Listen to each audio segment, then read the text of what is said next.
Good morning, everybody. We are here kicking off this webinar, Climate Changes, Challenges on the International and Latin American Region Facing the Next COP26, sponsored by Fundación MERI. We're here with panel members, which are very important, very interesting panel members. And we're here to talk about one of the most important problems on the world level due to its multi-dimensions. We're with Francisca Cortés Solari, Executive President of Fundación MERI and Fundación Cortés Solari. And we're also here with Max Bello, Marcelo Mena, Chami, and Ana Maria Molina, who will all present in their turns. Also, I'd like to start off by saying that most of you already know that CO2 has increased more than 40% in the last 150 years, and also the percentages have gone beyond what was expected, and there's an urgent need to face climate change and global warming, because basically we're going to go beyond the point of no return, and we're already there. So we have to change the paradigm. And according to Fundación MERI, what we want to do today is to have this platform and to have this discussion in an important context, which is our country, because we're facing this international context of a pandemic and COVID, which obligate us to repropose and restate our objectives. Now I'd like to welcome Francisca Cortés Solari, who is entrepreneur, philanthropist, executive president of the Cortés Solari Foundation and Fundación MERI. She's been serving the sustainable development in Chile for more than 18 years and the world through three dimensions, three topics that are their own, such as science, conservation, and others. So perhaps this is due to the conviction that Francisca has in services in conservation and mitigation of climate change. So in that sense, she's carried out a very unique project, not just for the country, but through the world. Francisca, thank you very much. Welcome. The floor is yours. Thank you very much. Good morning, everybody. I'd like to welcome all of you to this webinar on climate change. Obviously, I'd like to start off by giving a warm welcome to Ralph Chami, great economist of the IMF, who has placed his knowledge to the service of mitigation of climate change. Also, we have Marcelo Mena, who is an ex-minister of environment and also part of the Fundación MERI board. Max Bello, who just recently I met, and I have a great impression of him, who has highlighted the international mission on defending the oceans and ocean champion of COP26. Welcome, Ana Maria Molina, Executive Director of Fundación MERI, and also our General Manager, Patricia Morales, both for their excellent labor in their day-to-day workings of those foundations. It's an honor to be here with you to talk about one of the most urgent topics on the world level, climate change and everything that is related to that. We know everything that's happening with that: deforestation, droughts, desertification, the water consumption problems now and the future, and the problem that we have related to food security in the short term, and an infinite amount of issues such as COVID, coronavirus, and things that perhaps were invisible before, but that now we're seeing that they're more and more visible. This is a strong call to what we're seeing today.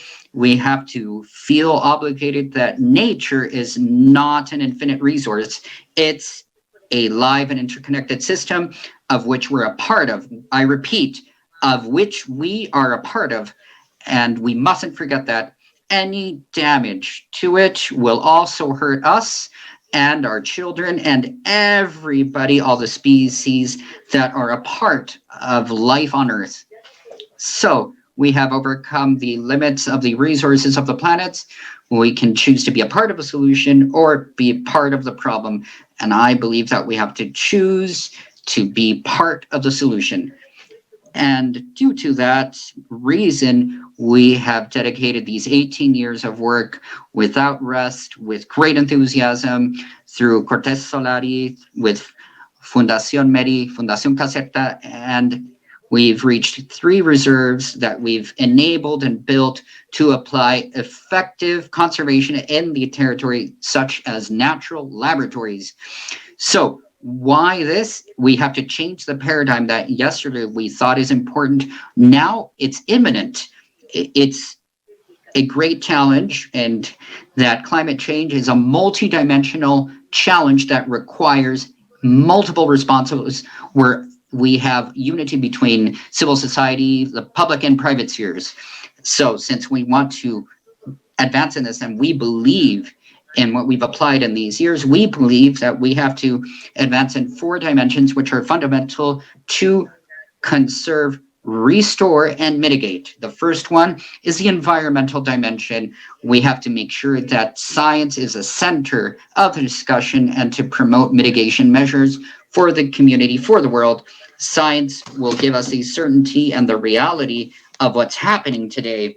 The social dimension, which is fundamental to have community participation in and its integration in solutions that are implemented with the community. The cultural dimension, which is the duty of all Chileans to approach our ancestral knowledge, our ancestral heritage, and also natural heritage, which is in play right now. Chile is a huge natural laboratory. And finally, the economical dimension, which is fundamental and key to face global warming because it's fundamental that economy dialogues with the environment. And then after tackling all that, we will be able to conserve and preserve the planet and leave a great inheritance for the future. It's our duty to rethink a development model that's sustainable and that carries out a change in consciousness for human beings. We can't have climate change when we haven't even changed our values, our ethics, our awareness, consciousness, responsibility with Earth and with everything that surrounds us. To that end, and to reach that objective, to fulfill this new paradigm, which is already a reality that 5 years ago nobody understood what was happening, that we have to face. Thank you very much. I'd like to thank all the participants.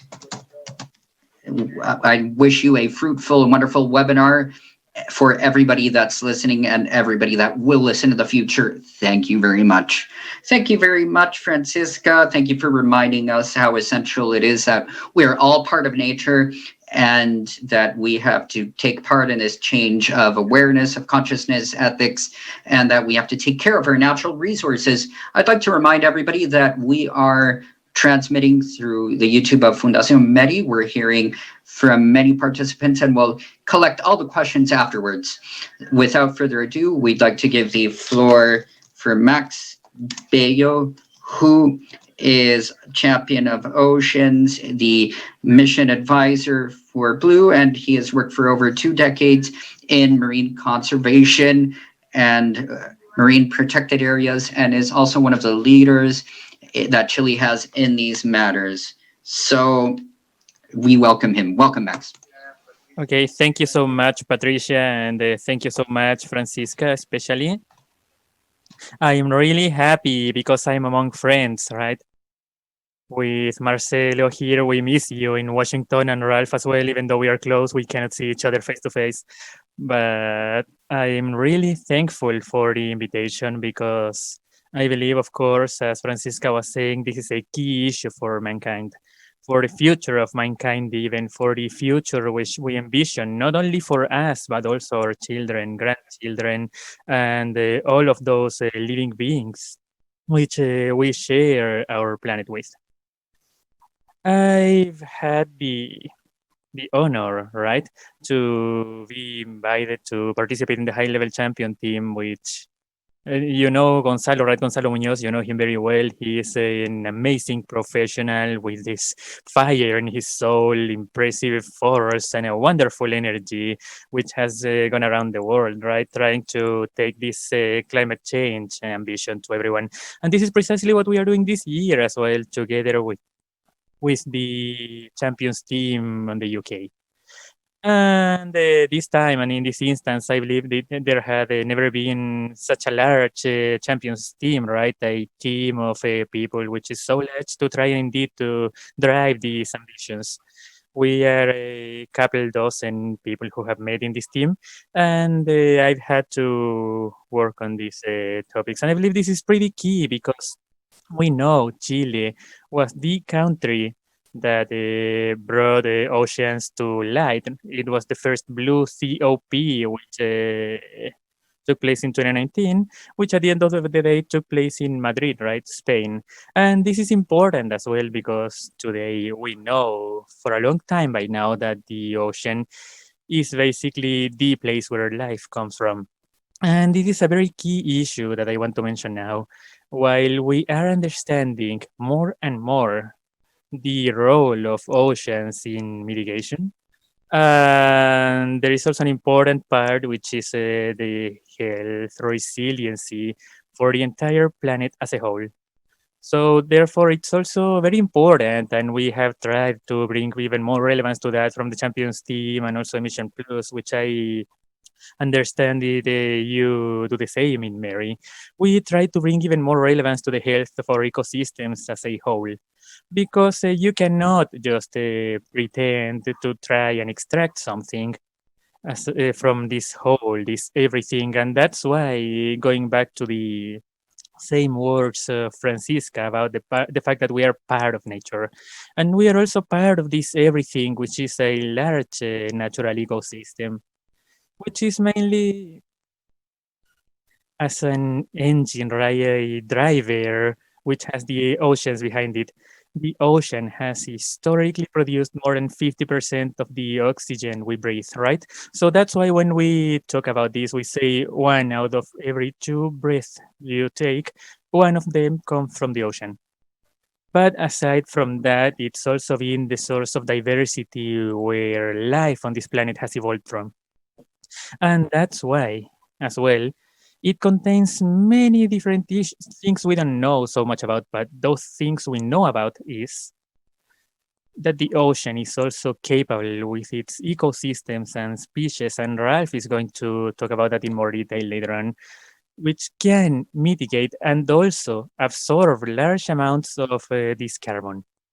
But only and only if we are capable of protecting and safeguarding its resiliency and these balances which are so necessary for the ocean. And these balances as of today are being lost. Today, when people ask, what's the main threat for oceans? It is the loss of biodiversity. And that goes hand in hand with overfishing. And we are overusing marine resources. Nowadays, we know that 30%, and these are FAO figures, 30% is being overfished. 60% of these resources are being fully exploited, and many biologists are calling upon calling this overexploitation. So we can easily identify that 90% of fishing stocks, I mean, out of all productive species which we consume as humans, are being overexploited. And these figures are severe if to that we add the amount of pollution. We have seen so much about plastic, for example, how this is getting everywhere in the oceans, even in the air as of now. How at the same time we are also observing that global warming produces tremendous changes. I mean, the temperature increase in the atmosphere is being absorbed by the ocean. And the ocean absorbs 90% of this increase of this excessive temperature, which is now taking place in the atmosphere. When you heat water, water, right, loses oxygen. When this oxygen goes away, water has then less capacity to be productive. So therefore, you're going to find less life in this oxygen-less water. And it also produces local climate changes, which is what's also causing hurricanes or large storms in some areas. At the same time, this carbon absorption produces a decline in pH. I mean, it produces an acidification of oceans. So all of these cumulative effects loss of biodiversity, overfishing, pollution, and also temperature increase, acidification. It causes the destruction and increased mortality for thousands of species and whole ecosystems. Just a few years ago, right, there was this report which mentioned that the Great Coral Reef Barrier has already lost at least 50% of its surface. That means, from what we could say is a large single organism or a whole ecosystem like this Great Coral Barrier, more than 50% of it is now lost. And that is severe because it also means a loss of resources, lack of resources for lots of people, and lack of opportunity for the future of the new generations which are coming. Chile is not free from that, and that's why we wanted to put a lot of effort in the protected areas, and that's why Chile is working in protected areas, and it has 43% protection, which gives an enormous example to the world. And also, we're seeking protected areas in Antarctica, which is one of the most affected sectors by climate change. And all of these signs that Chile holds are very important to highlight because it's a country which, even though it's in development, as we said, it's showing leadership in many issues, but there's still many more issues to tackle. And we still need to tackle those issues that have to do with greater protection of resources, greater management of the resources, greater protection of the resources. And those resources, for example, are being destroyed in zones that are so vulnerable, such as the Patagonia. We have to check the way in which economically we are using these resources. We've seen important opportunities in the Patagonia, which in one way or another are being reduced due to, for example, salmon farming. But we see opportunities that are being born, such as the communities in the south of Chile and Chiloé are protecting areas in smaller areas, perhaps not as large as what we did in Easter Island, but also in Huasco. And we saw the work of many communities, native peoples, which have a proposal for a marine protected area, and others such as we saw in Chile and other areas.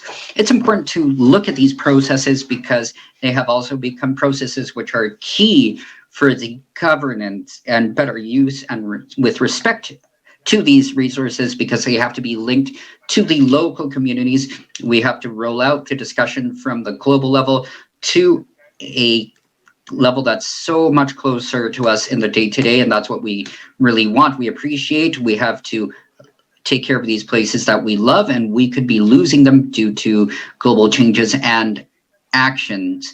Therefore, we have to make personal actions as well. I'd like to invite everyone to be involved from the personal to the global levels in the protection and greater care of what we do today. And that's what we're talking about today, nature of this planet, resilience. That is also as an effect related to the mitigation of climate change. Thank you very much. Thank you very much, Max. Thank you. That's why I asked if we were part of the solution. That's why I mentioned that we're part of the permanent threat as well. 90% of what we consume is due to over exploitation of resources. So we are at the point of no return, and certainly for our country, it's fundamental because we know this. The aquaculture industry is one of the most important industries here, and for a country, it has one of the main marine protected areas, which is a contradiction which is presented in other natural industries. It's part of the challenge, and I hope it's also part of the topics that we're going to debate once we end all the presentations. Now I'd like to give a warm welcome to Dr. Ralph Chami. Ralph, effectively, as was pointed out by Francisca, he's at his home here. He's he's an economist, and he will talk about the valuation of marine ecosystems. And also, in fact, we have just published with him together an edition in Spanish on this, where it talks about the economical value of the ecosystemic marine systems, which we could probably talk about and debate afterwards as well. And which may sound contradictory, nevertheless, to have an economist working on this is essential, especially to create a dialogue with economy that works with the raw materials in this way with a new focus, and Ralph's focus is essential.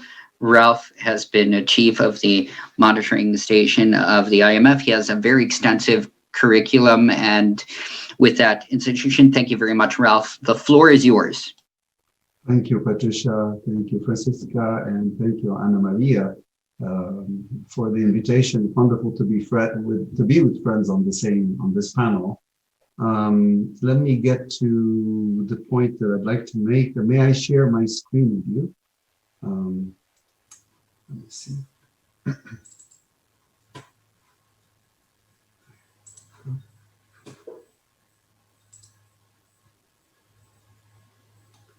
Are you able to see the screen? Oh, yes, perfect. So I actually would like to start off where Francisca left off, and Max kind of also put it in the context of the oceans, which is bringing the humans back into their natural world. Something that we used to have, we used to do, and then somehow we lost our way. And so the whole idea here, if it's COP26 and beyond, is how do we come back to our home? Our home is the natural world from which we come from. So let me discuss how to make this, how to materialize this in a sort of in using the language of my own profession of economics and finance. And so I'm going to start from the end of the story and then build it for you. So the end of the story is we really need a new paradigm. We need a new paradigm, a new economic, financial paradigm that has in its core, in its DNA, nature. Once we have that new paradigm where nature is embedded in it, then I would claim that this is the paradigm that will deliver real and true economic growth that is inclusive, that is sustainable, and that is nature friendly by constitution, and will bring prosperity to all. And when I say to all, I mean by it, if you think of governments, if you think of private sector, if you think of local communities, and prosperity to all creatures, big and small, humans and non-humans. So it's a big claim. So let me now build the story towards it, how we can get there. But before I build the story, I just want you to contrast what I'm talking about, this beautiful vision of tomorrow, contrast it with the ugliness of today. I mean, look at us today. Rather than me being in Santiago with you, talking face to face, right? All of us are hiding at home. Hiding from what? Hiding from a virus that you and I cannot see, presumably started in a local wet market that we will never visit. This virus that you can't even see has brought the world economies to its knees, has resulted in the death of over 1 million people worldwide. Many more are in hospitals, debilitated, losses of over $11 trillion to the world economy, and loss in growth of close to 4.4% by the end of this year. That is what the current economic paradigm has delivered to us. That is the current economic paradigm that, in my view, is bankrupt. So we certainly do not want tomorrow, once this COVID is over, to be like yesterday. We just can't go on like this. Now, I just wanted to contrast for you the two scenarios. And now what I want to do is very quickly, within the 10 minutes, is take you through how we can build towards the nicer story. Okay. Now, anytime you want to build an economic paradigm, you have to start with what is given, what is the data, what do you know? Okay. Now we know quite a bit, which we didn't know many years ago, but now we know science. We start with the science. Okay. Science tells us that the oceans are the lungs of the planet. That's what Max was talking about. The oceans are the lungs of the planet. In the oceans are these phytoplankton, these microscopic organisms that do something wonderful for us. They take in carbon dioxide and give out oxygen so that you and I can breathe. And as Max put it nicely, they're responsible for every other breath that you and I take. How much carbon dioxide do these phytoplanktons grab per year? they're equivalent to 4 Amazon forests per year. So people tend to forget, and Max was reminding us that 4/5 of this planet is actually water. We only reside on 1/5 of that planet. Okay. Science also tells us that in the oceans live many wonderful creatures, and I'm just focusing here on one creature, okay, but many others do wonderful things for us. The whales. So these are, and in particular, I'm talking about the great whales, the 9 species of the great whales.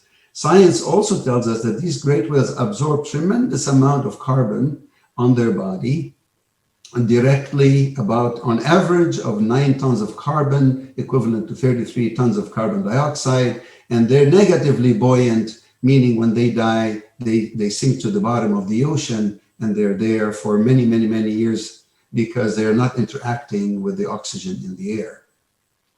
Also, the whales turn out to also fertilize the phytoplankton in their effort to increase their food consumption, because they feed on krill, and krill feeds on phyto, and the whales, through their fecal matter, help to fertilize the phyto, and by fertilizing the phyto, they can increase the capacity of the phyto to capture more carbon dioxide from the air. So when you look at the totality of what whales do in terms of carbon capture and sequestration, one whale is equivalent to thousands of trees. One whale.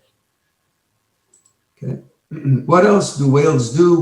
Well, it turns out that when you have a vibrant whale population, that means you have a whole ecosystem around that is also living and thriving. So that means there's a positive relationship between more whales and more fish. And the fishing industry, at least in totality, is about $350 billion, $375 billion. Here, I'm just focusing on wild fisheries, meaning these are not the farm fishing, and these are the ones that are in the ocean, and the whales contribute to wild fishing, wild fisheries. Also, we also have a tourism industry that is built around whale watching, and that industry is worth a couple of $2 billion only in ticket sales per year. Okay. Science also tells us that the cousins of the whales on land, if you like, the elephants, the largest creatures on land, also do something really very interesting. And here I'm talking about the forest elephants, the ones that live in Africa. They are not the savanna elephants that you and I go visit in Kenya and so forth. These are the ones you hardly ever see. They're hidden by these forests, although we're losing those forests very quickly. And due to civil strife in many of these countries, those elephants you can hardly see. They turn out to do something very interesting, that as they walk around and they forage in the forest, they forage on sort of plants and small shoots, allowing bigger trees to grow much bigger because they get more sunlight and they get more nutrition. As a result, scientists now have proven that when you have more elephants in the forest, you're going to have more trees in the forest, more older growth trees, and these are the ones that capture more carbon. They've actually estimated the impact of one elephant on forest, increase in the forest absorption of carbon dioxide. So one elephant would be equivalent to about 2,500 trees by the one elephant. Okay. So this is what science tells us. So we start in science, but if you want to go to an economy, you need to translate all that science into the language of economics and finance. Okay.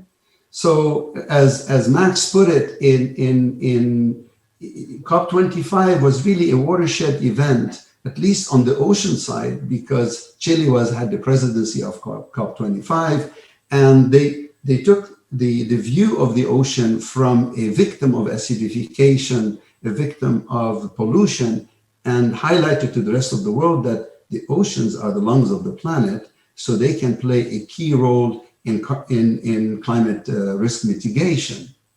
That, to me, is a watershed event, because now it allows us to think, how do we help the ocean help us to control the climate risk? Okay. In order to do this, as Max just highlighted, we need to move away from an extractive view of the ocean to a regenerative view of the ocean and in nature in general. What I mean by that is, if you think right now, how do we value the ocean? We only value things when they're dead. We don't value the fish when they're alive and in the ocean. We only value a fish when it's dead and served to you on a plate in a 3-star or 4-star restaurant, and they charge you $50. Suddenly the fish has value. But we have no value for the fish when it's actually alive and well in the ocean. Same thing with the whales. We put no value on a whale right now in the waters when it's alive and well. We only value it when some countries that still eat whale meat, they value a dead whale at about 40,000 to 80,000, depending on its size. That view, I call it the extractive view, is what brought us to where we are right now, because that is not investing in the ocean. That is actually assuming, as Francisca alluded to, that the ocean will always be there. You can just grab from it. You can pollute into it with impunity, because under the presumption that nature is limitless. Well, guess what? Nature is not limitless. And that's why you and I are hiding at home, because nature is saying enough is enough. So if we are going to move towards a paradigm that has nature in its core, we need to take what we know now in science, and eventually with even better science that comes around, is that we need to put nature at its core. We need to speak the language for science, moving it into the language of finance and economics in order for us to build a new economic framework. So how to do so? Well, one way is to translate all these benefits that I'm talking about, whether it comes from the whales or comes from the elephants, in the language of finance. Why? Because whenever you want to engage in conservation efforts, the first thing that comes to mind is, how much is this going to cost us? That's something everybody knows. What was missing from the equation was, what is the benefit? Because policymakers, people with the resources, they know how to do cost-benefit analysis. So when you present them with, we need to invest in the oceans, the first thing that comes to mind is, how much is this going to cost? The next question is, well, what do I get out of it? What do we get out of it? Well, so far what I told you is the science is saying we get a better environment. We are able to absorb more carbon dioxide. We are able to have more fishes in the ocean. We're able to have more tourism, ecotourism in the oceans. All of this is words. We need to translate it into the language of policymakers, which is, it has to be in dollars and cents, because cost is in dollars and cents. Only when you are comparing apples and apples, oranges and oranges, can you actually move forward. And that's what I'm going to do next. So just before I get into the dollars and cents, I just want to highlight that when you hear the word biodiversity is valuable, that's exactly what we're talking about, because the example of whether it's the elephant or the whale or the salt marsh or the mangroves, these are all examples of nature, of how nature interacts with each other to bring value to our lives. So moving from science to finance, what we did was we looked at the whale through only the services for which we can measure. So we were not looking at the intrinsic value of any creature, certainly not the whale. We just said, well, what do we know about the whale? Well, the science is telling us whales play an important role in carbon sequestration. More whales, more carbon being absorbed from the atmosphere. More whales, more fishes. Okay, we can measure that. More whales, more whale tourism, we can measure that. So when you apply standard finance techniques, we found out that at a minimum, a whale is worth over $2 million in today's money. We can do the same thing for the elephants in the forest. Now that we know that elephants in the forest, one elephant adds about 9,500 tons of carbon dioxide per square kilometer, well, we know there's a market, there's an exchange market for carbon. We can go there and we can do some calculations. And guess what? In carbon sequestration alone, an elephant is worth $1.7 million. Okay. If you like, we could also look at non-cetaceans. And guess what? Salt marshes also are valuable. This is an example of an exercise we did for England. And we looked at the salt marshes of England, and guess what? England has a little bit over 10% left of their salt marshes. But turns out that salt marshes, like mangroves, like seagrass and others, also capture a tremendous amount of carbon dioxide.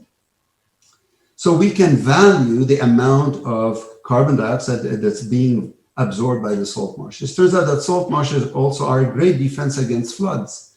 And we can also value how much in terms of flood control they are providing by their own existence. And when we did that only for England, not for all of the UK, the value of the 10% that is left is close to $15 billion in today's money.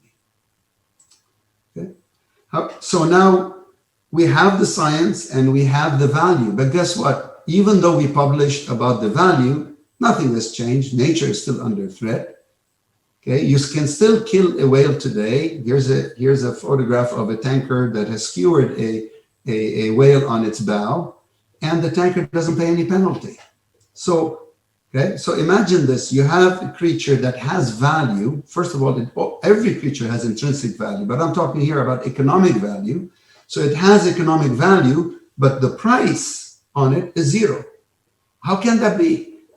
How can you have something that has value to us, to our humanity, to our economies by providing more oxygen and less carbon dioxide, and yet we price it at zero? Something is amiss. Same thing in this is another example of whales suffer from basically ship strikes, entanglement, plastics, acoustical pollution, to the extent that we used to have 4.5 million whales and now we're down to about 1 million, and some of the subspecies of whales are almost extinct. So obviously the science, all that knowledge about the value of the whales hasn't helped much in terms of preserving them and allowing them to just to exist or even go back to their numbers before whaling. Same thing with elephants. When we talk about the forest elephants in Africa, imagine Ivory Coast, the country, there's no more ivory in Ivory Coast because the elephants in Ivory Coast are extinct. These elephants in the forest of Africa, they used to be over 1 million, now they're less than 100,000, and they're dying at a very, very fast rate. Okay? So within our lifetime, they will be extinct. They're subject to poaching. Remember, when you kill an elephant and you sell its tusk, it fetches $40,000. Not for the poacher that kills the elephant. Okay, that person gets barely a few dollars. Imagine a living elephant is worth $1.75 million. Only in carbon credits. When we valued it, we only looked at carbon. We didn't look at tourism. We didn't look at anything else. So what I'm trying to tell you, these are examples of life, of a vibrant life is far more valuable to us in dollar terms than an extractive view of our nature where we only value things when they're dead. So question is, I showed you the science, which already the scientists know. We have the valuation, but the valuation and the science are not enough to keep us from destroying the house in which we live. Nature is the house in which we live. Imagine yourself living in a house, but not taking care of its roof. Pretty soon water starts leaking on you.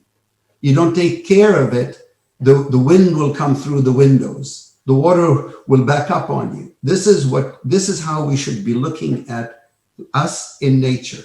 It's not external to us. Nature we are part of nature, as Francisca and Max already underscored.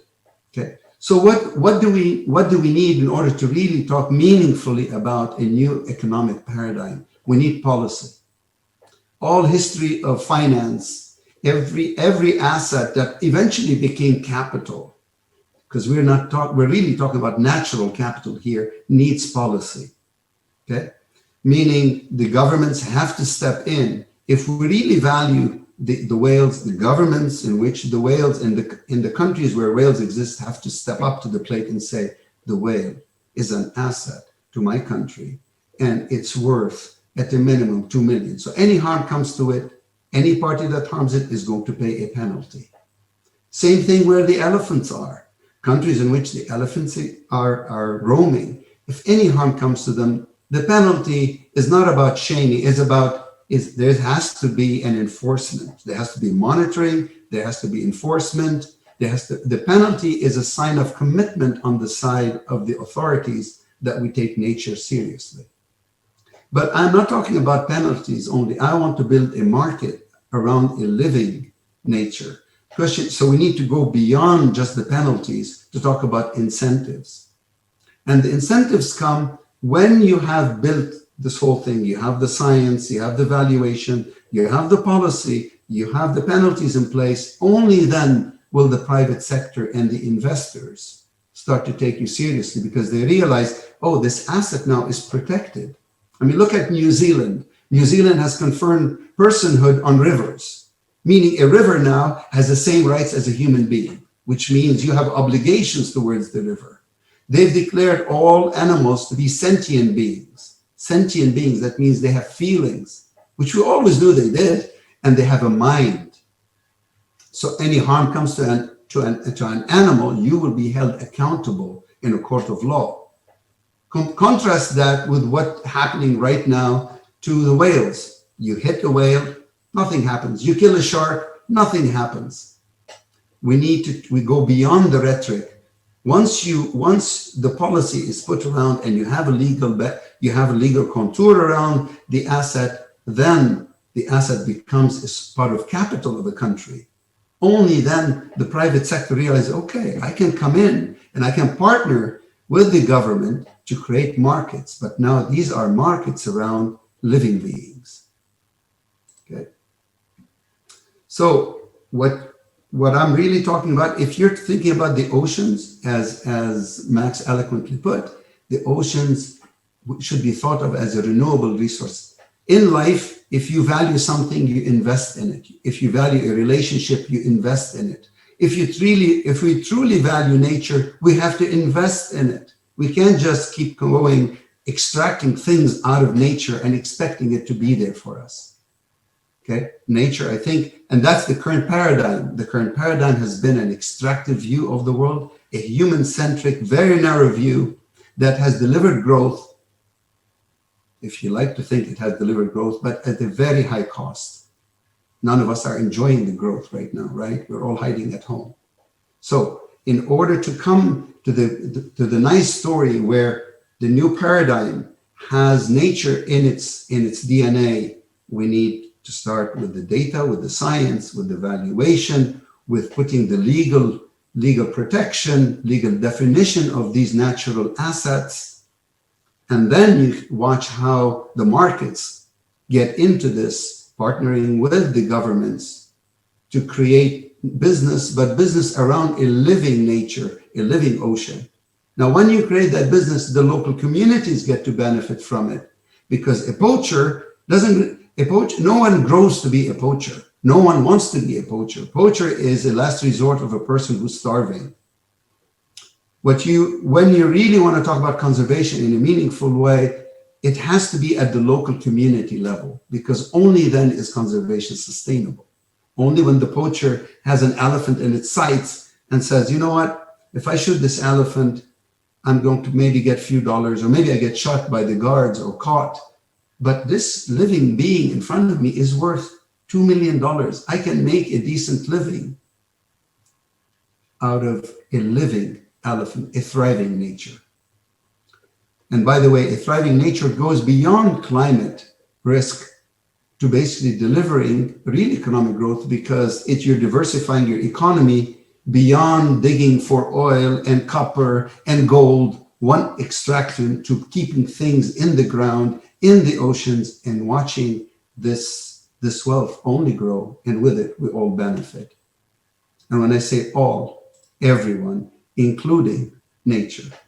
So this is my last slide. What I'm really describing to you is a win-win model. There are no losers in this economy, but it's predicated on a real understanding that the sustainability of our economic system is very much intertwined with the sustainability of our ecosystem. So we need to think of a new paradigm that really partners with nature, whether it be blue or green makes no difference. Only then can we talk about economic growth that is sustainable, inclusive, nature friendly, and more importantly, bringing health and prosperity for all creatures, humans, not humans. Thank you. I'll stop here. Thank you so much, Ralph, for speaking about this paradigm shift for our economy. And certainly to help more of the discussion forward about how to integrate natural resources and our own perspective, not only about the extracting resources, which is what we know so far in the world. Okay, I'd like to give the floor to Marcelo Mena, another very important friend of us in Fundación MERI, biochemical engineer.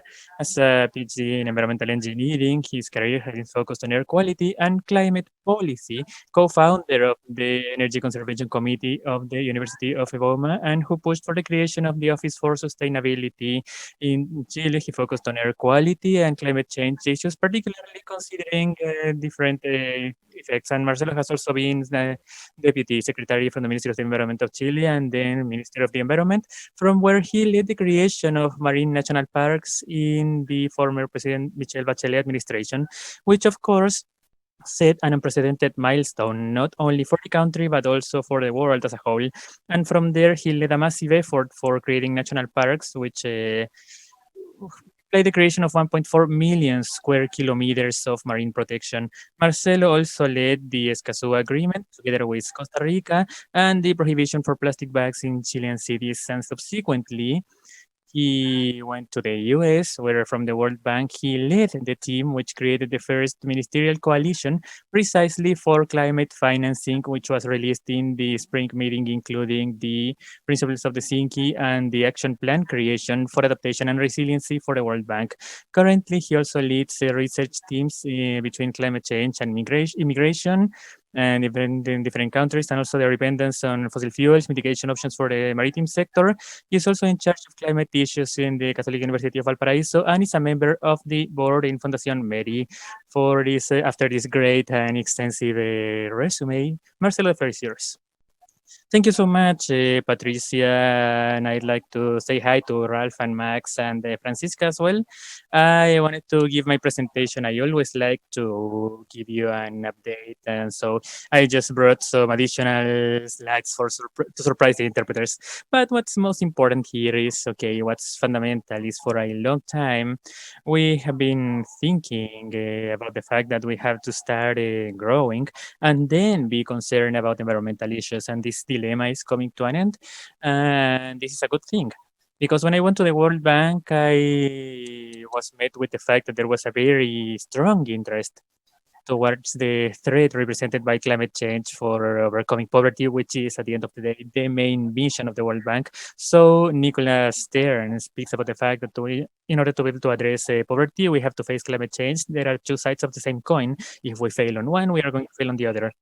But also on this side, we run into the fact that we are in the midst of a social climate crisis. And Kristalina Georgieva, my old boss and Ralph's new boss, indeed speaks about the fact that the world is going to deploy an enormous, gigantic fiscal stimulus. And to be able to do so, we need to be able to tackle both crises at the same time. We can come out of this crisis as more resilient, and therefore we have to do everything in our power to be able to find this green recovery. And therefore, I have been working a lot, and soon we are going to be releasing a paper together with the Global Adaptation Committee for a resilient reactivation for Latin America. Some elements of that are included in my presentation now. And first of all, at the global level, facing climate crisis brings more investment growth, inclusiveness, and the revenue to be able to address this crisis. And therefore, we can come out, as Kristalina said, better than before, and this can be a bridge for a better world. Last year, actually, we released a study which spoke about the fact that investing on adaptation was very important. Investing on resiliency for agriculture was important, having a resilient agriculture. But there is also what Ralph was talking about, the necessity to be able to protect, for example, mangroves, right? Coastal ecosystems and the value they bring to be able to contribute to resiliency. And this year, we released a study which shows that the conservation of this 30% of the plant, which is the goal established in this biodiversity committee, is a goal which will allow us to paradoxically avoid stopping economic activity, but rather improving on it, in the sense that when we implement marine protection, this biomass which recovers allows for more fishing in the long term. When we protect coastal ecosystems and land ecosystems, sorry, we not only improve, right, agriculture, we also improve forestry production, we also improve tourism. And there is a study which would have been good for us to have when we were advocating to expand protected areas, marine protected areas, among others, that there is a 5 times more benefits than cost when addressing this topic. And what's interesting about it is that in this country, we are in a discussion, in a very biased discussion about protection for glaciers in this case. Nowadays, the government is mentioning this as if it were antagonizing glaciers protection, because in order to be able to do mining, we have to destroy glaciers. That's what they are saying. And there is a study released and published not so long ago in the Universidad Católica de Valparaíso with researchers from the Climate Action Center, which shows Sebastián Crespo, among others. And they mentioned that glaciers contribute up to 73% of water in the Aconcagua in drought conditions in the Maipo River. These figures are significant and similar, providing up to 70% of CO2. So this has a value as well, and it has a value that we can compare, because in practice and conservation, our glaciers, if we just wanted to replace the more than 100 equivalent reservoirs that are provided for free by glaciers, it would cost 18% of our GDP, and this is only the reservoir capacity. But it's not even considering the value of water, having water under drought conditions. Nowadays it is proven this is indeed a fundamental input. Wherever we're suffering from droughts, these glaciers can provide us with water.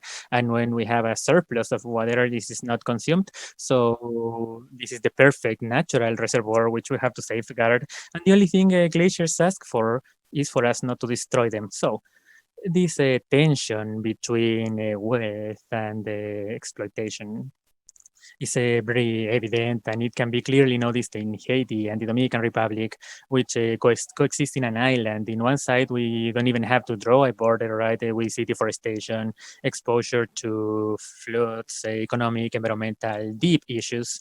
In Dominican Republic, they have much greater protection on the land, on the sea, almost 100 times more per capita income, two sides of the same coin, a country which is protecting its heritage, other which doesn't. And this is studied, right? There was a recently released report. Switzerland was a pioneer in valuating, right, as a reinsurance company, those who pay, right, the insurance accounts at the end of the day when insurance companies are unable to pay for those. These are reinsurance who insure the insurers, so to say, and they realize that there is a loss of biodiversity problem, and actually the fact that more than 50% of the global GDP is sustained due to ecosystemic services. More than close to 20% of all countries in the world have very fragile ecosystems at the broad level, which can imply collapse, as described by Ralph and Max.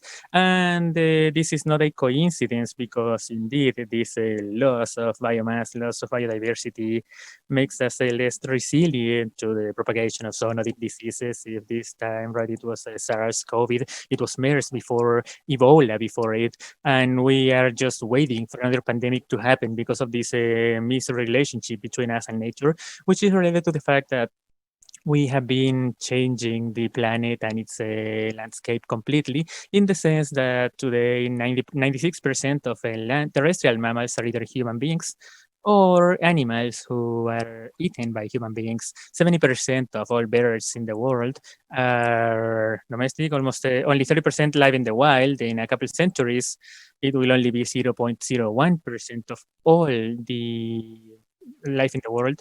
We have destroyed 83% of wildlife, and this happened in a couple centuries only, and this is what has us now in this health crisis.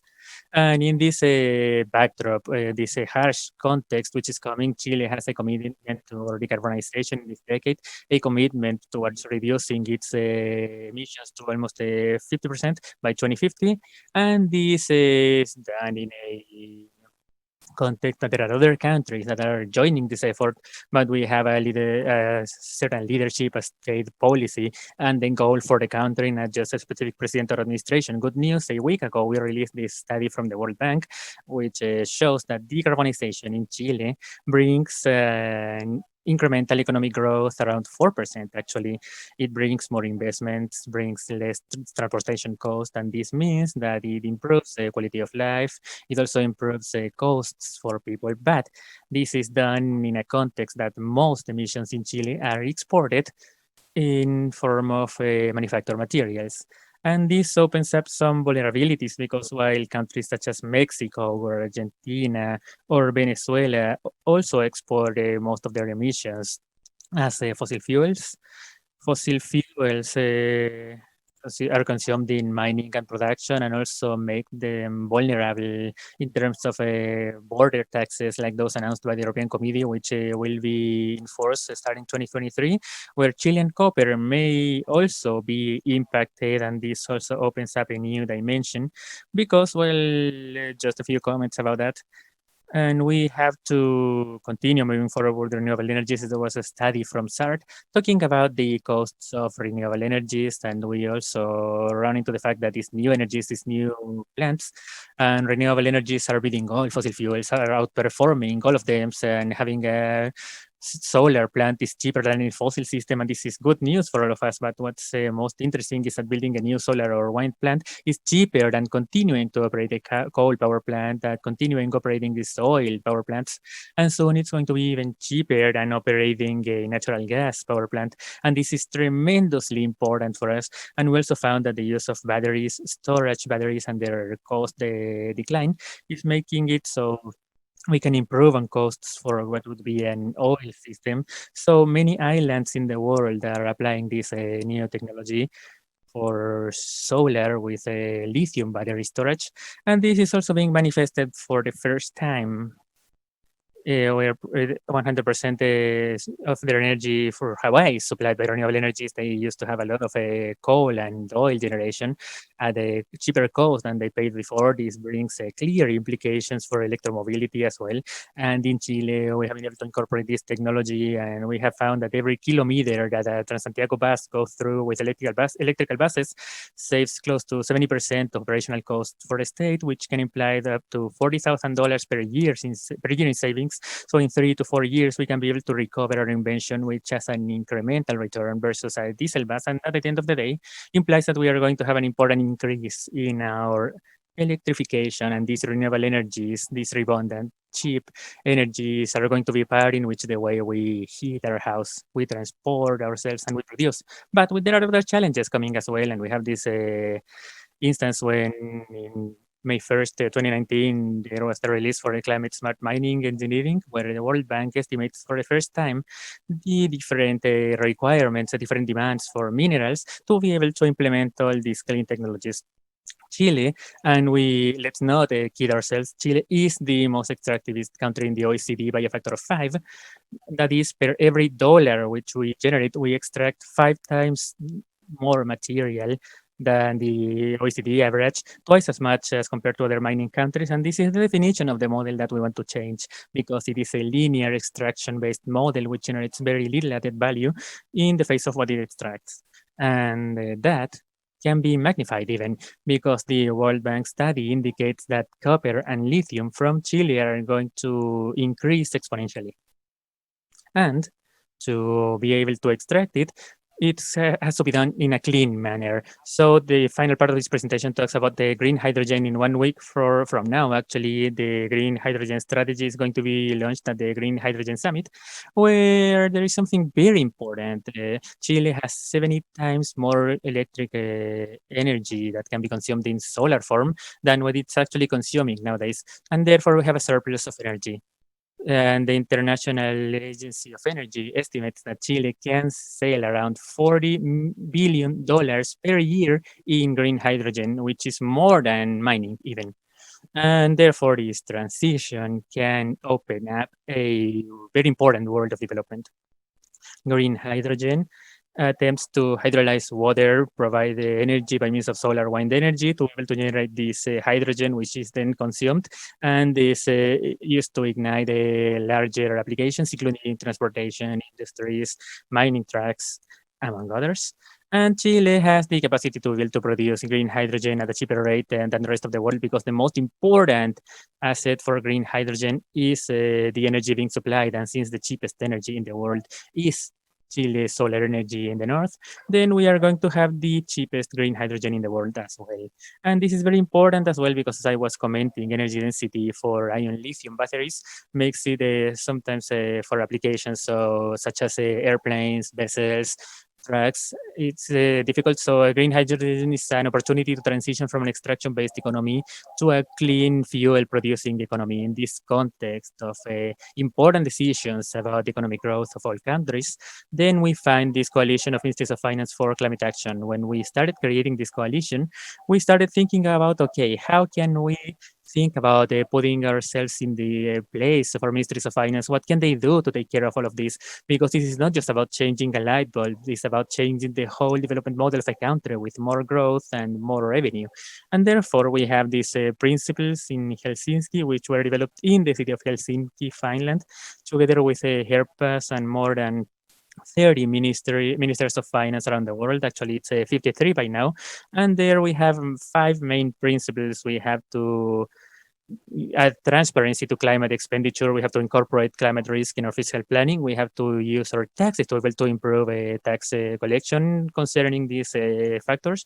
We need to be able to incorporate climate change in public procurement, incorporate this in public investment as well. And by the way, regulate financial markets. And this is the final part, because nowadays 57% of the global GDP with 53% of greenhouse gas emissions is committed to implement regulations that force businesses to be more transparent about climate risks in this transition, or physical risks even, to which they are subject.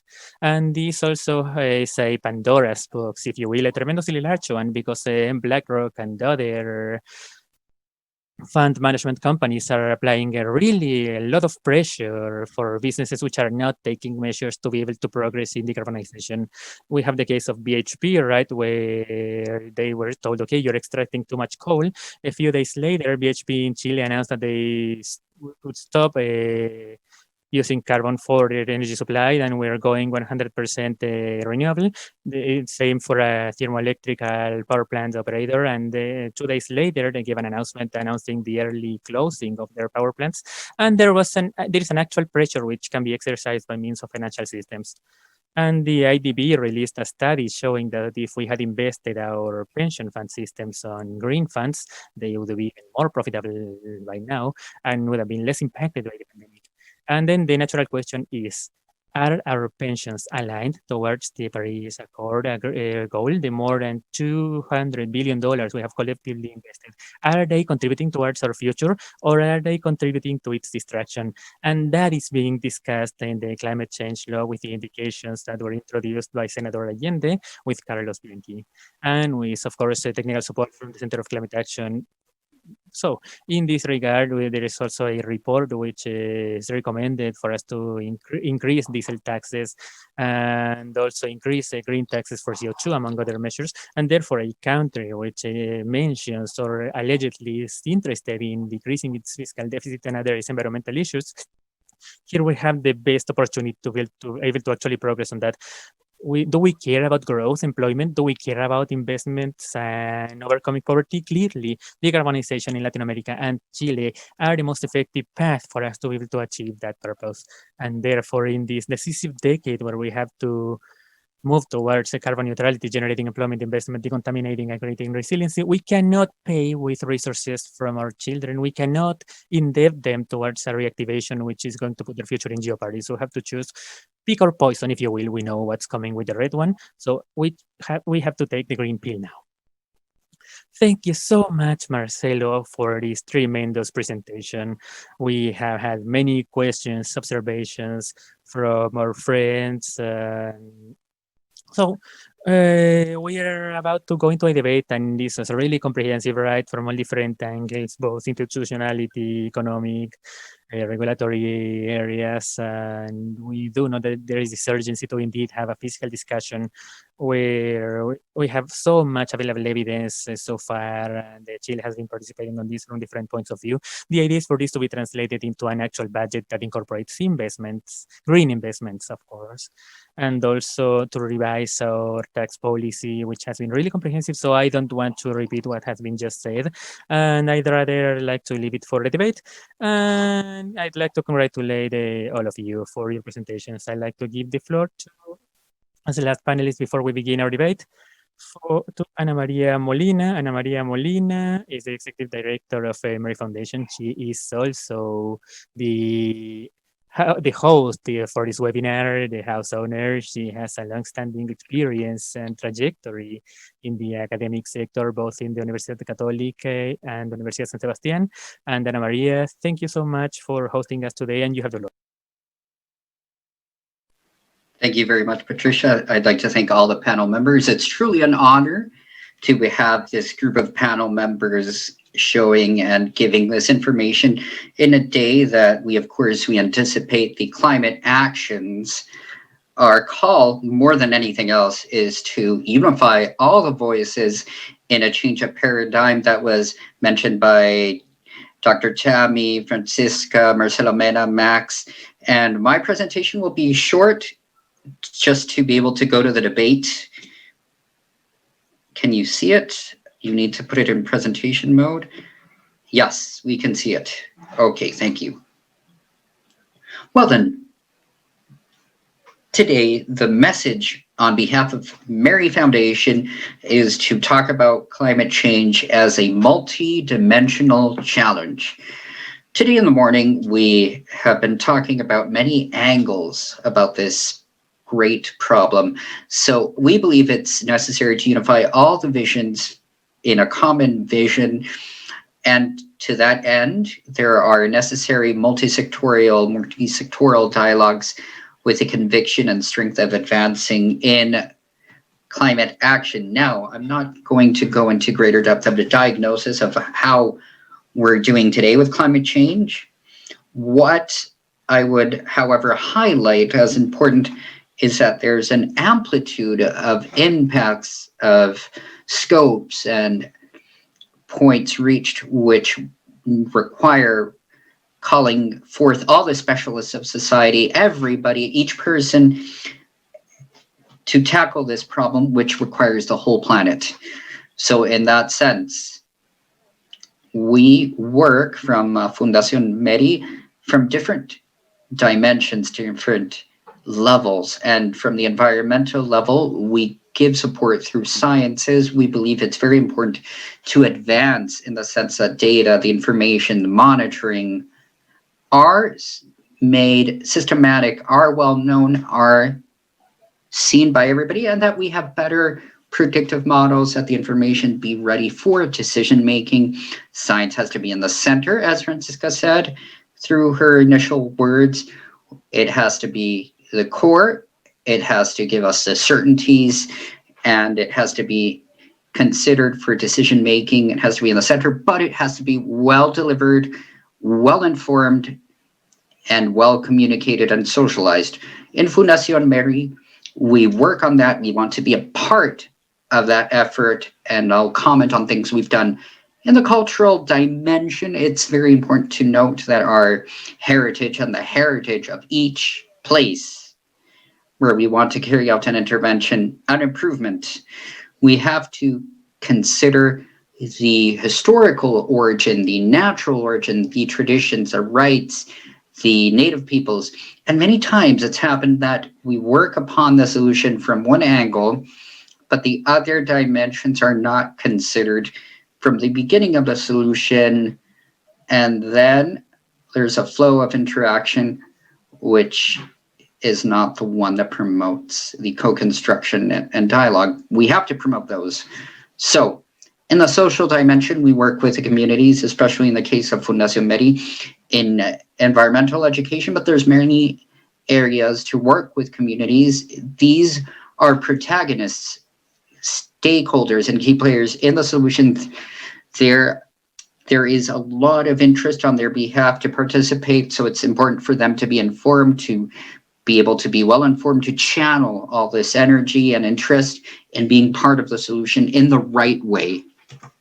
And in the economical dimension, we've talked about this a fair amount. The economical solution must not be 100% extractivist nor 50%. It has to be an economy based on sustainable development that delivers a future and that adapts its success parameters in lieu of nature and humankind and the world we live in that sense. We have here this ecosystemic vision, which is what we're working upon from Fundación MERI with our vision, where we're another part of the circle. It's not over, man is not over this pyramid. Mankind, humankind is part of this ecosystem.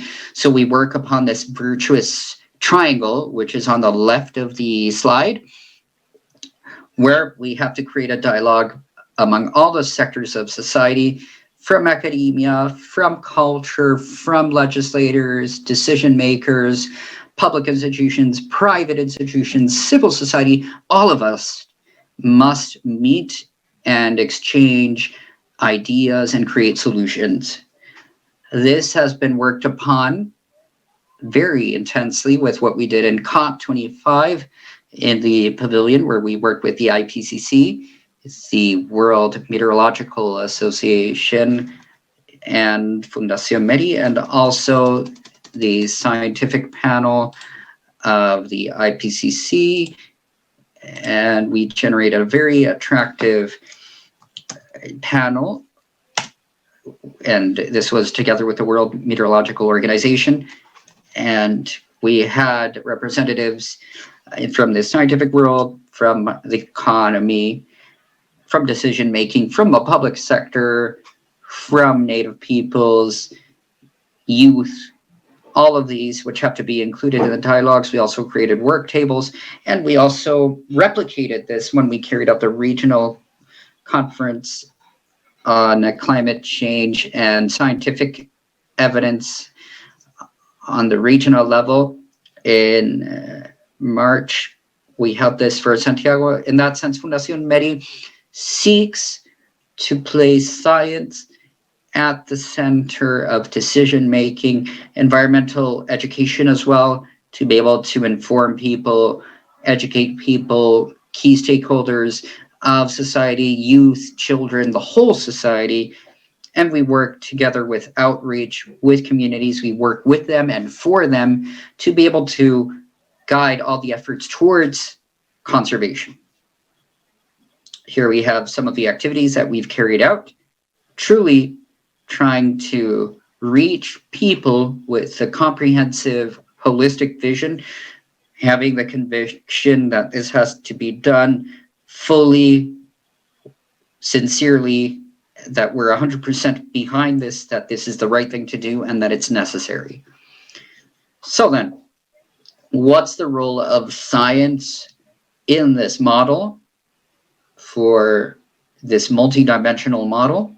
Science, as Francisca said, has to be in service of decision making. It has to be the basis of public policies, and it has to be at the service of this, of being democratic, of being well-known, disseminated, and being known by people. That's the exercise. I've come from the world of sciences, and the exercise here is communicating. Communication is not simple. It's not as simple as it seems, and it has to have an intention.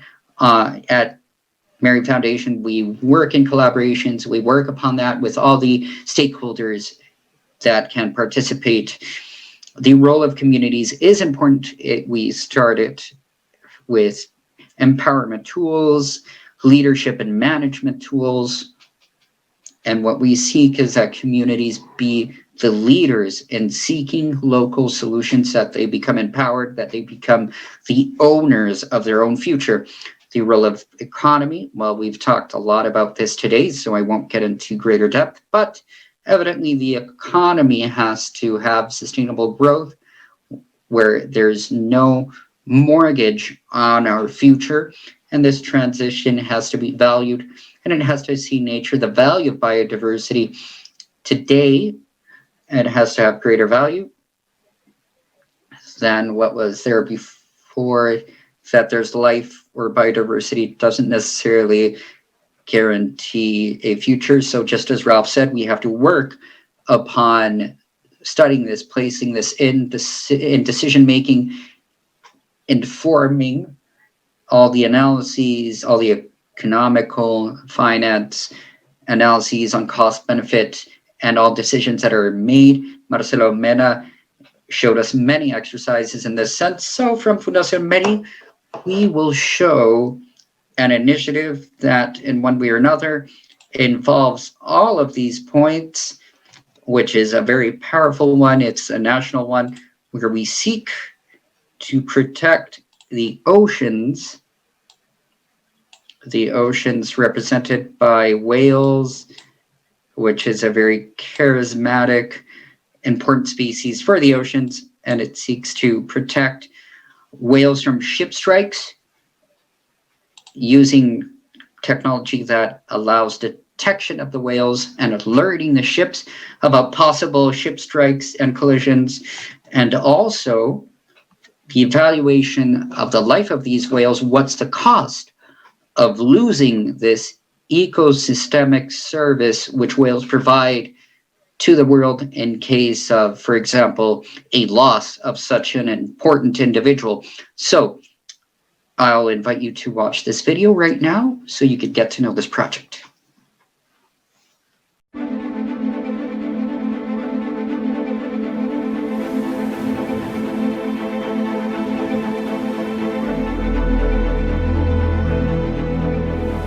For millions of years, whales have populated the waters from the Antarctic to the Arctic, sequestering 33 tons of CO2 over their lifetime.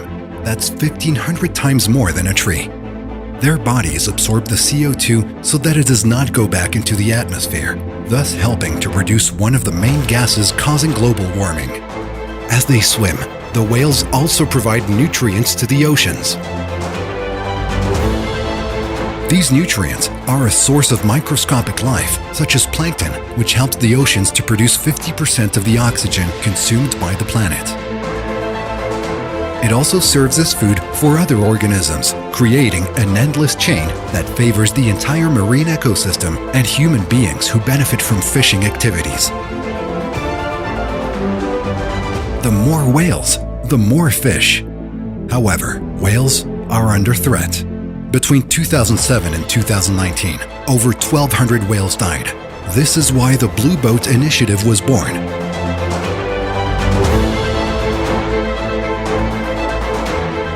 The Blue Boat Initiative will install and connect the first South American network of early warning acoustic buoys for whale protection. A network of intelligent buoys with a complex system of hydrophones, oceanographic sensors and transmitters, which will begin to operate in the south of Chile.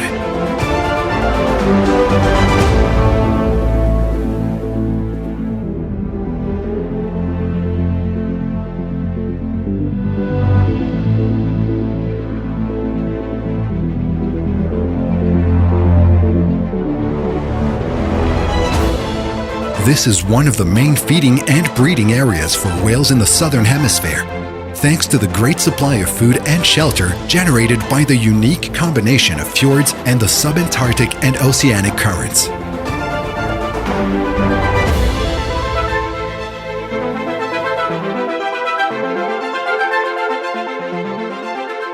The Blue Boat Initiative will begin in the interior sea of Chiloé, the Gulf of Ancud, and the Gulf of Corcovado, and then cover the entire migratory route of the whales.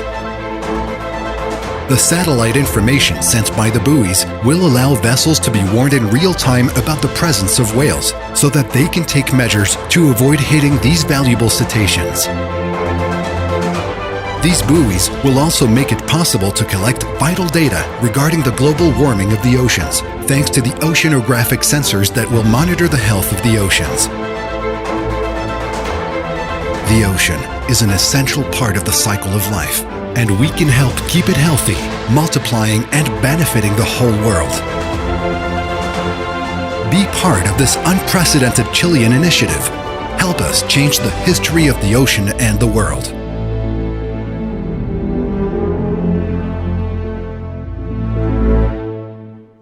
Well then, with this video, I hope you've been able to get to know this project of the Blue Boat Initiative, and you could visit the webpage of blueboatinitiative.org.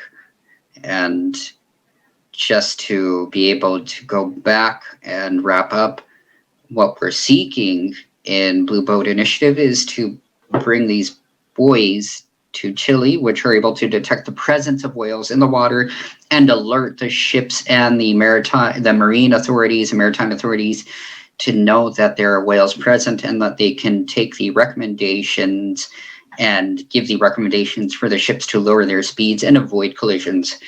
This brings with it a great discussion on what's lost and what's gained with these measures.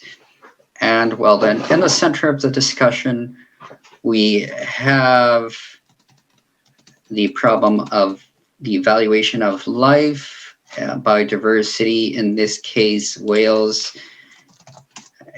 and the whales, how valuable they are in ocean, and how the ocean health is important.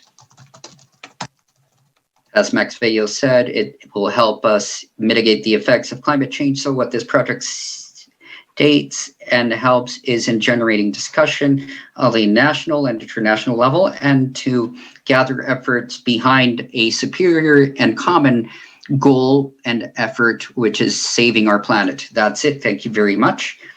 And now we'll go to the interesting discussion. Thank you so much, Anita. Thank you so much to all of you.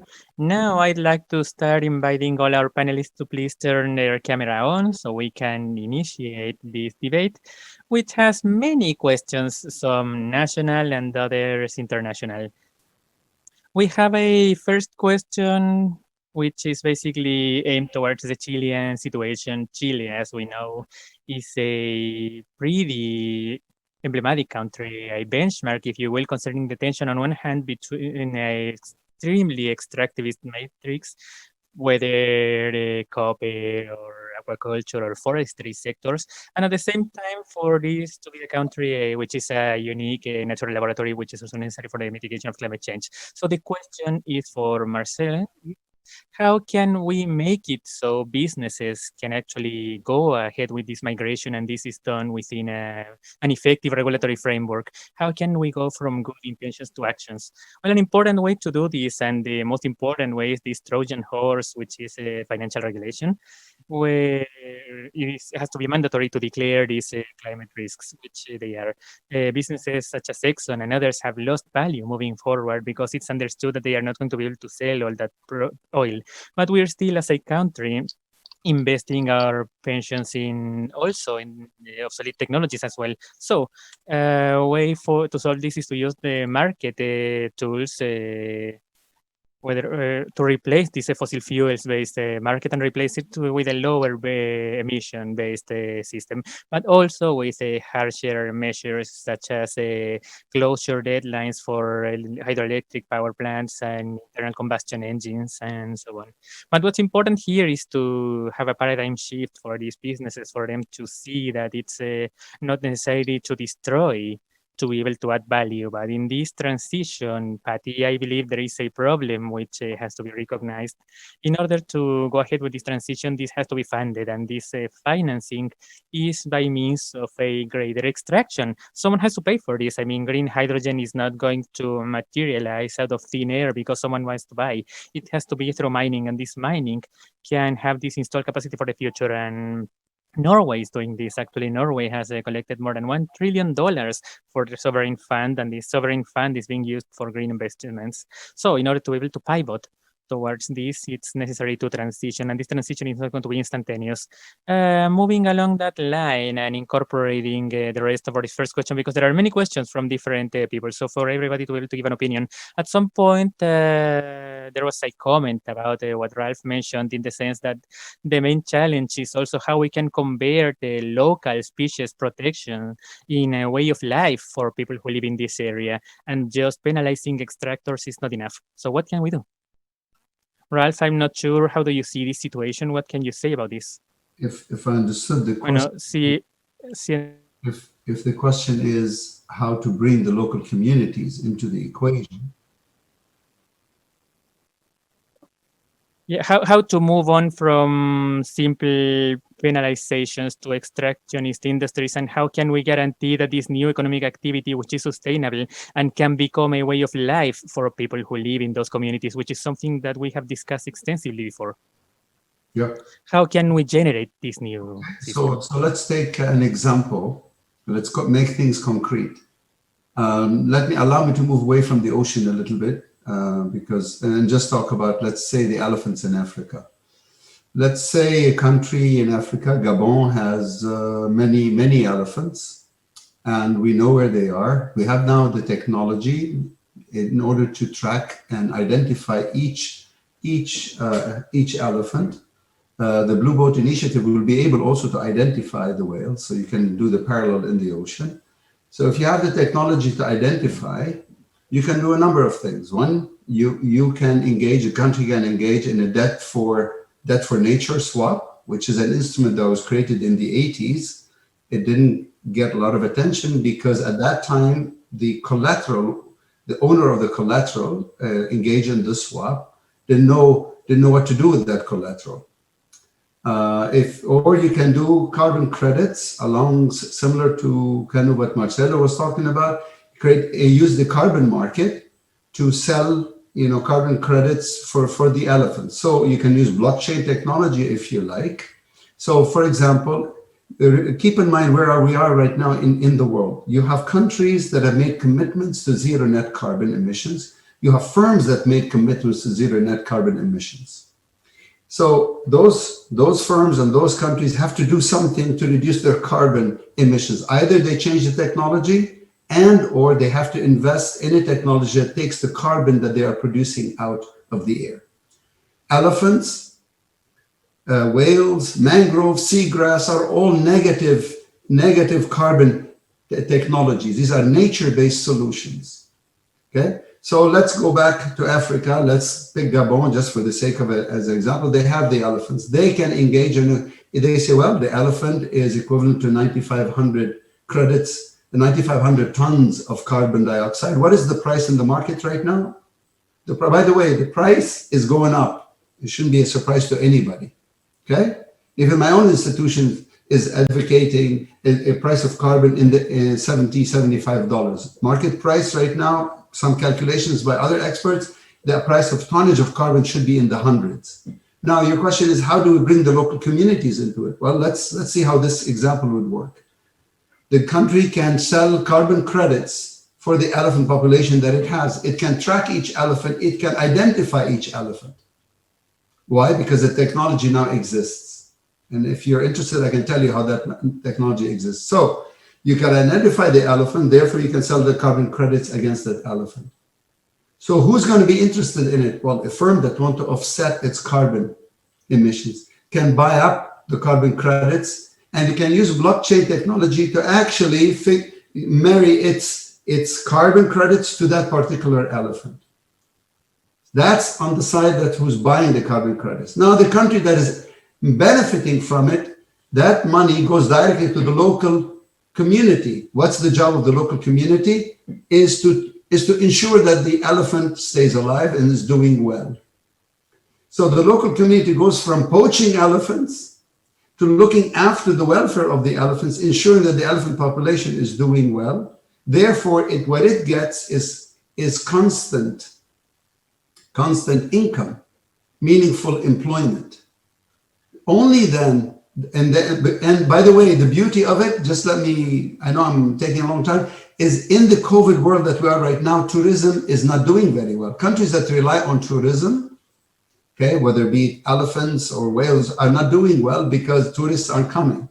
The model that I'm talking about, which selling carbon credits on nature, could be the elephants, could be the whales, if you have the technology, can actually bypass tourism altogether and generate income directly into the local communities using the new technology that we have. As a result, the local communities can get employment, meaningful employment, therefore you get ownership, governments get revenue, local communities get income, businesses can come in and create businesses around the living elephants, enhancing their population, and you're off to the races.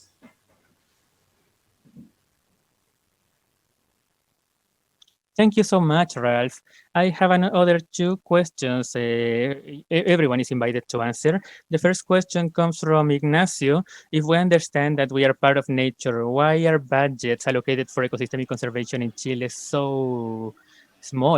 And we also have Sergio Palma, who is also mentioning, I do agree, it's really important for regulations to go in the direction of this ecosystemic approach, but how do we accelerate these actions for governance and to bring value for natural heritage? I mean, here, it's like a call. These two questions are about the role of the state. What's the role the state can effectively assign for the public sector for conservation? And here I'd like for both Francisca, Maximiliano, and everyone to comment on this question, please. I'm not sure if Francisca wants to begin as well. So what's the role, Francisca, of the public sector in conservation matters, and also the private sector, this famous virtuous triangle that we just mentioned? You have to turn on your mic, please, Francisca. Okay, there, yes, sorry.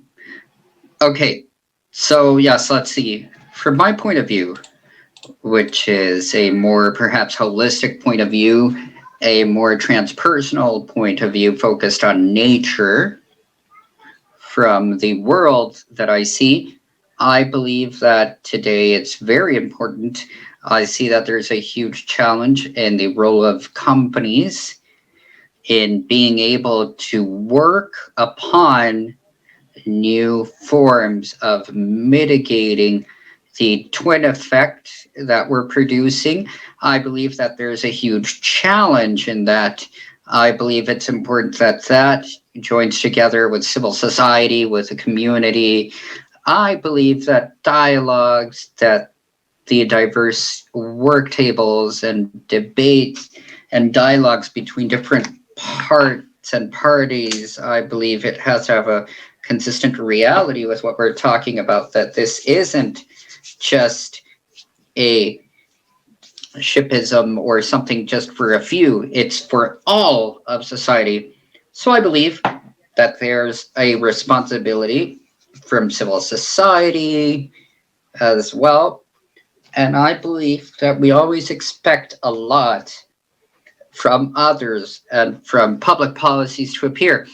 I would also like that every person individually, as I said before, should consider how they make their own public policies within their homes, within their offices, within their workplaces, when they walk towards a more comprehensive future. And it's dialogue. I believe that conservation today is fundamental for the survival of human beings, so it's something that is necessary for everybody. Sorry, Francisca, can you please press the Spanish button because you're on the English button? Well, I'm sorry, I think I already said everything, I'm sorry. So it's fundamental today to place the real value of the impact in nature, and really that today civil society, public and private, well, that everything from its own area has to take responsibility. So today it's complicated. We're seeing complex issues in the world. For example, the fall of a system to have a new change in paradigm.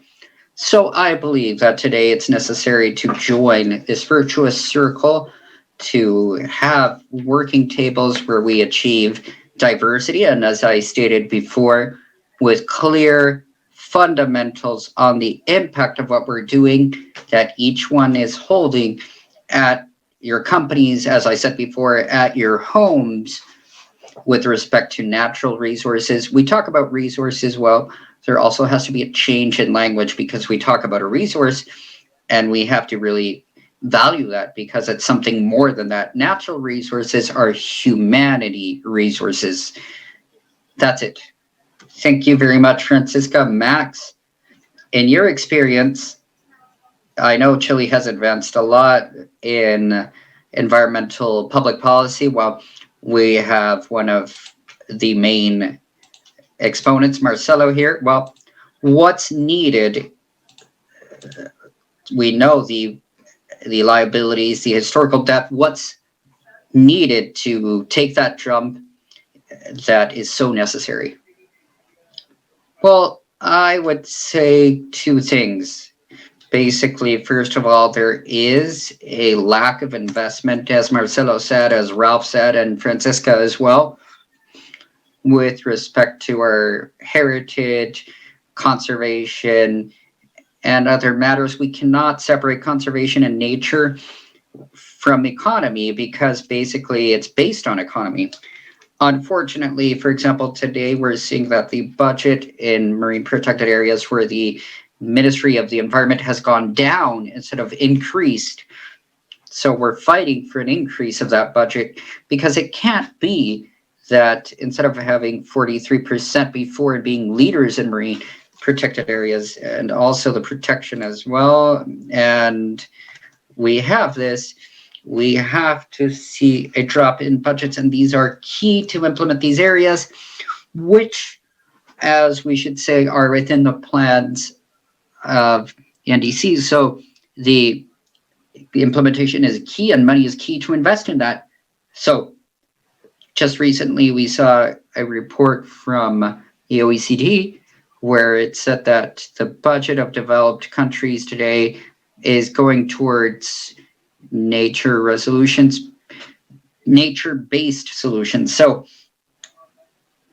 if we're talking about this, we have to talk about walking the walk and talking the talk. So it's important that we advance with direct resources towards that. So the private sector has to be a part of that and take charge of that as well. One of the biggest contradictions that we've seen is the shipping industry transformation. It's one of the largest products that are mobilized, and they're mobilized through large shipments and ships. And that being said, they many times strike whales, and it's so important.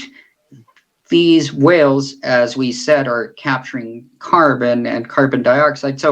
So shipping has no direct relationship with protection, nor is it financing protection. So those ships basically cannot care. They could be in a dead sea moving around, and it would be the same as being in the ocean. We talked about this with Mauricio Diaz and the effect that it hasn't been able to achieve nor advance in is in helping finance protection. And just to wrap up, I believe that Chile has had an advancement in that, and that we change the policy.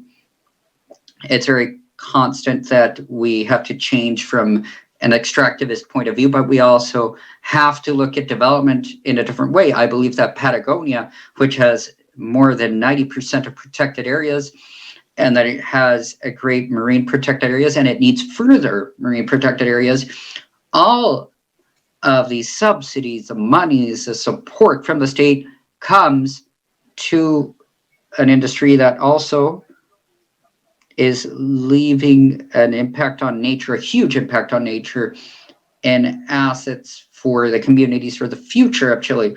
So we have to change the axis of development to something that's more related to conservation to bring a better quality of life, business, and sustainability. Thank you, Max.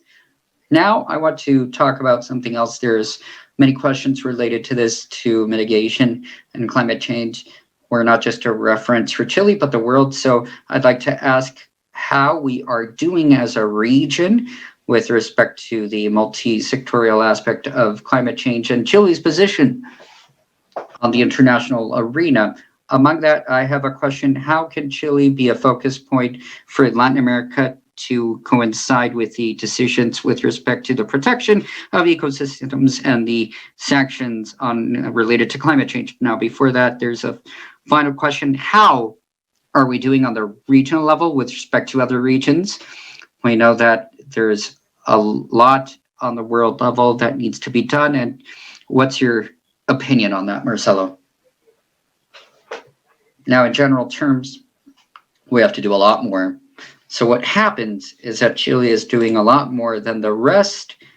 And if we wanted to lead these issues more than calling the blue cup, we have to create new protected areas like the Humboldt project. We have to commit to that, to a real protection. On the other hand, we have to truly finance what's needed. I'm working with a company on certification. So what we've seen is that the IRS in Chile is not investing in inspecting fishing and fisheries and collecting the taxes and that. So the state isn't even collecting the minimum. So that's a level of short-term vision that we have right now. The same thing with the marine protected areas. It's expressed in its minimal level. The Navy and Armada has to protect that. It's duty. It's the duty to protect the ecosystems. We're not in war. The war is actually on climate change.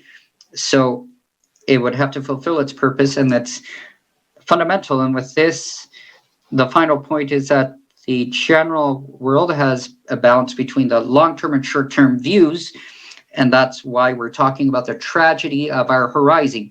We are seeing what's coming, but we say it's not my turn, and I'm not going to face that.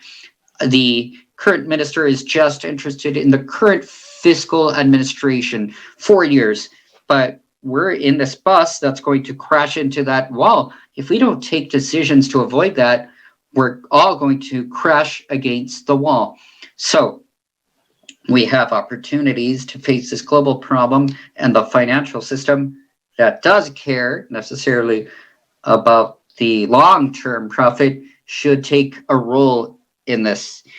With respect to Chile, well, it's leading. The fiscal reactivation package in Chile is very good. A third of that should go into climate change, but we need to invest in green taxes. And it's not just a 30% of the investment towards fighting climate change. It has to be a lot more with a purpose of tackling resilience. And we have to tackle those challenges. Thank you very much, Marcelo.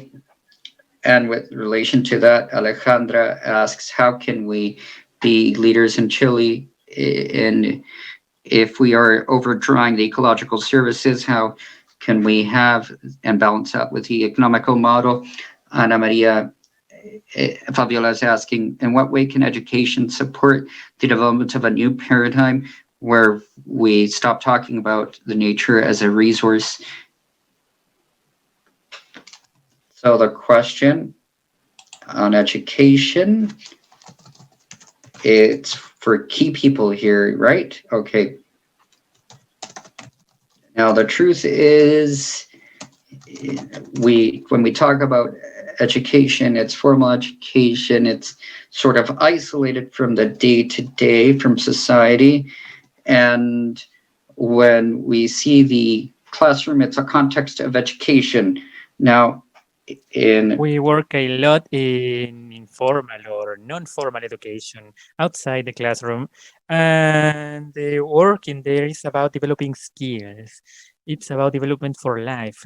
What we mean about environmental education is not just about knowledge, it's not just about an understanding of what's going on, which can be in a classroom, but it's rather a way of working with people, making them owners of their own decisions, so they can be able to have enough criteria to make their own decisions and be active in terms of solutions. And this is learning outcomes for life, which not only goes through or is about taking care of a plant or sowing lentils when you're getting started. It's about understanding your role within your habitat. And this is with your family, in your house, with your friends, with nature, everywhere you move in.